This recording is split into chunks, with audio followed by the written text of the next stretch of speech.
il y a une partie des actes que nous faisons dont nous ne contrôlons pas les effets et le suivi. Par exemple, quand un homme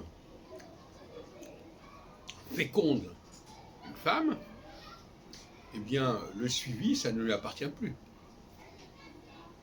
Donc, il est simplement conscient qu'il a provoqué quelque chose, ou même simplement qu'il a eu l'impulsion de faire quelque chose, et puis après, ça reste, ça continue sans lui, et en son absence même à la limite.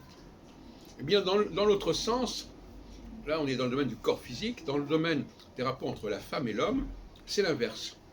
La femme impulse quelque chose, elle va encourager quelque chose, elle va permettre de lancer quelque chose, mais le processus dans sa complexité ne lui appartient pas, elle ne le contrôle pas.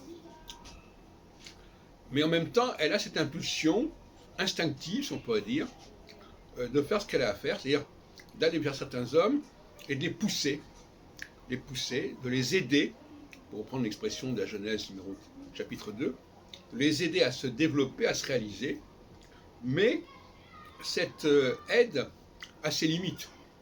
Tout coup comme, tout à l'heure on vient de donner l'exemple, lorsque l'homme aide la femme à faire un enfant, ça a ses limites. C'est-à-dire qu'il y a un premier temps qui peut effectivement lui être imparti, et puis ensuite il ne contrôle plus ce qui se passe. Mais de la même façon, la femme va pousser l'homme à certaines choses, mais à un moment donné, c'est à l'homme de continuer et de concrétiser, et ce n'est pas à la femme de le faire. Voilà comment je vois l'équilibre des choses. Alors je sais que certains féministes ne sont pas d'accord avec moi, ils voudraient qu'il y ait une symétrie exactement.